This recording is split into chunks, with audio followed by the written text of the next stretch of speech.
Panicking King Charles has enlisted the help of the woke Archbishop of Canterbury to broker a deal between his warring sons as part of his plans to allow Harry to attend the coronation alongside his wife Meghan Markle. Now, according to a very well-sourced exclusive by the political editor of the Mail on Sunday, Glenn Owen, despite the monarch favouring the prospect of having the Sussexes join in the historic celebrations, Prince William is, and in my view, rightfully fighting the idea because of his concern the pair may try and overshadow the event and use it as a publicity stunt. Currently, it's not been confirmed whether the Duke and Duchess of Woke will even accept an invitation to the coronation, with both of them seemingly using the event as a bargaining chip to secure their precious titles.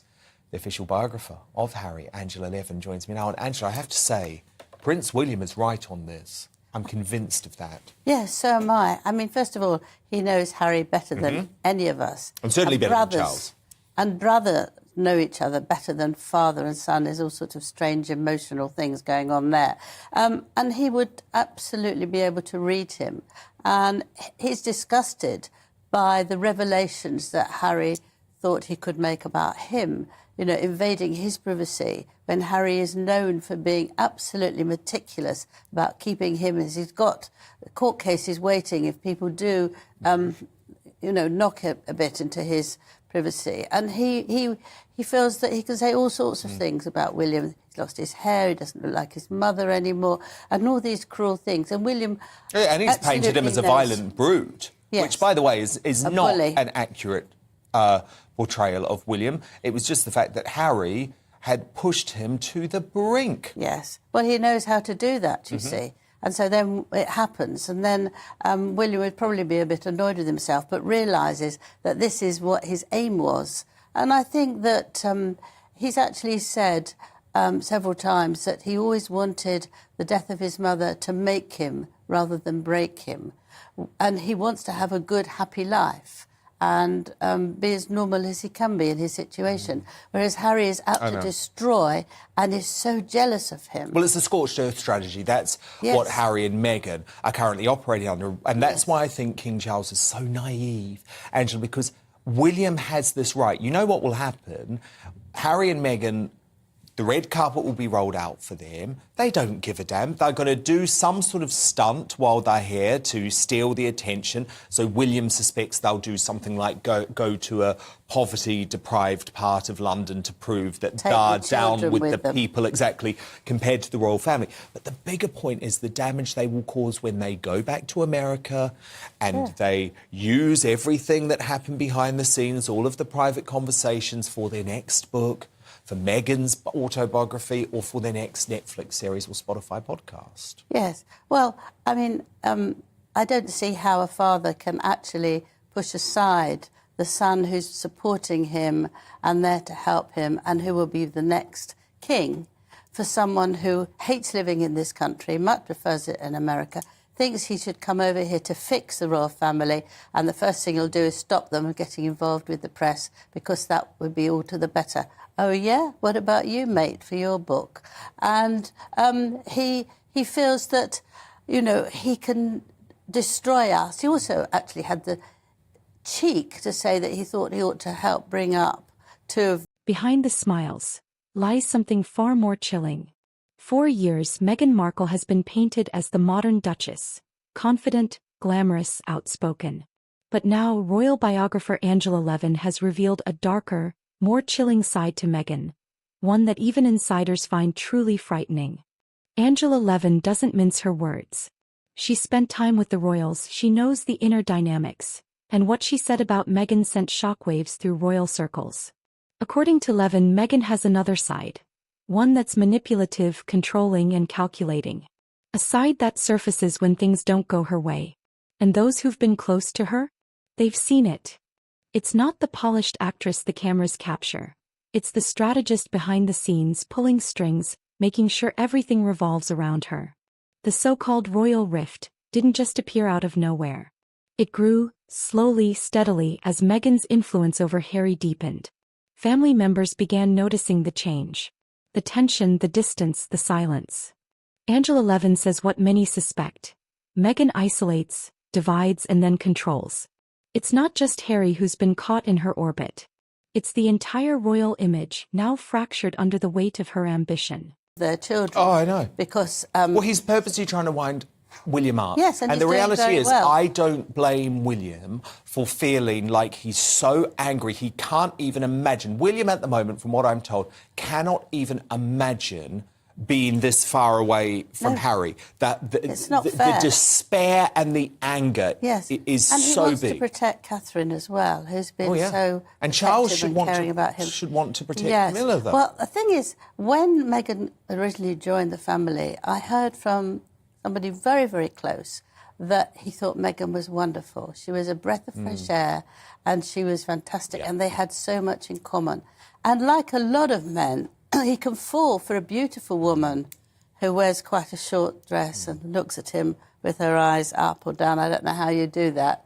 But, you know, she's she can actually make men feel very fond of her. Manipulative. And I think that this is what she's done to the Archbishop of Canterbury, because he thinks she's a wonderful woman.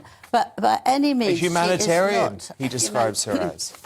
Yes. Yeah, right. He's absolutely not. And also, how did she treat him? Very, very badly, because she said to all of us that they got married 3 days before, before we all saw them 3 days later. And he got in a real state and had to make an announcement that that is actually a criminal offence. And he didn't do that. And he couldn't have married twice. And there had to be 2 witnesses. I mean, he got in quite a stressful situation. So how can you like that? She would know, Harry would know, that actually they didn't really get married, but it was just a statement to stir things up. And how can you then trust somebody who does that to you? It's a real trip-up, isn't it? It really is.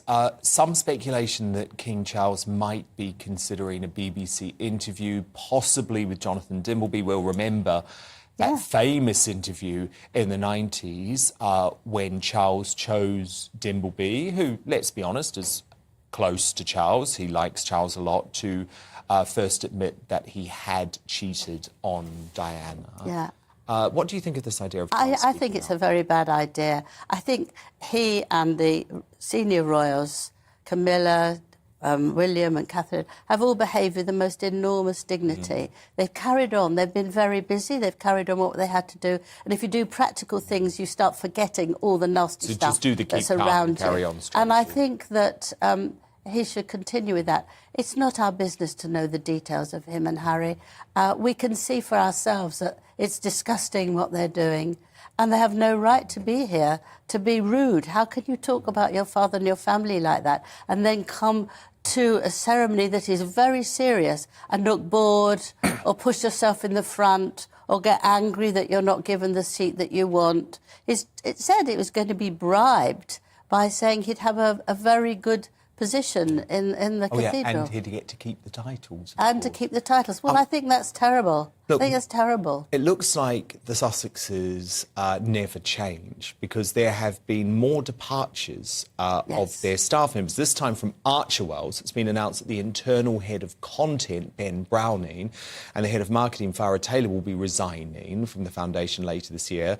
That's just 2 months after 2 other senior foundation employees resigned within 48 hours of each other. So could it be, Angela Levin, that the Sussexes are too toxic even for Hollywood? It's 16 people since they started Archwell, and they're all people who actually had very good careers But it's not before about they them. came. It's not about Harry and Meghan, Angela. It's not about them. It's everyone else. It's all of these They're not good 16 enough. people. They're not good enough. They're not good enough. They want to do it all themselves, you see, which is fine if they want to. But if they get it wrong and they haven't got it right, they probably blame the people that they're employing.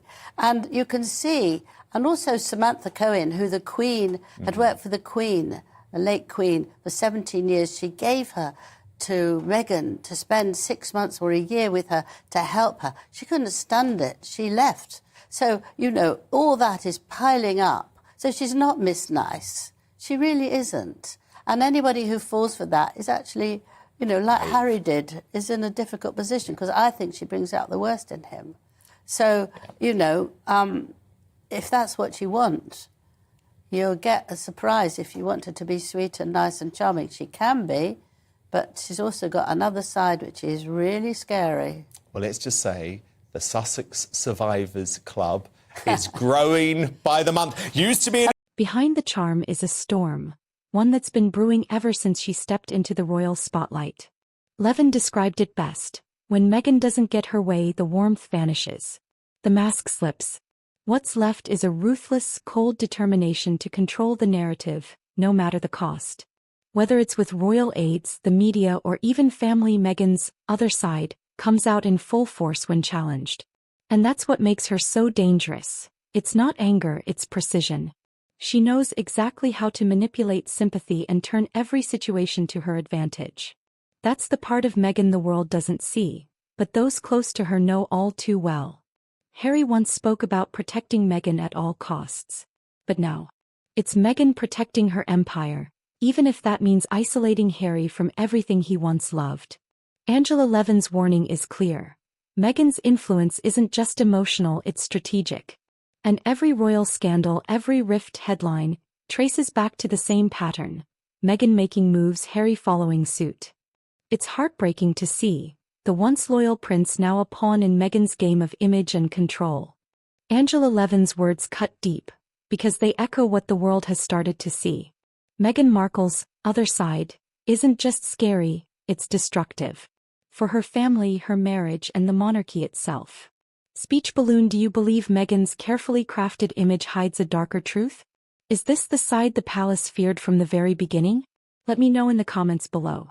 Bell subscribe for more explosive royal exposes, uncensored commentary and inside takes on the Sussex saga.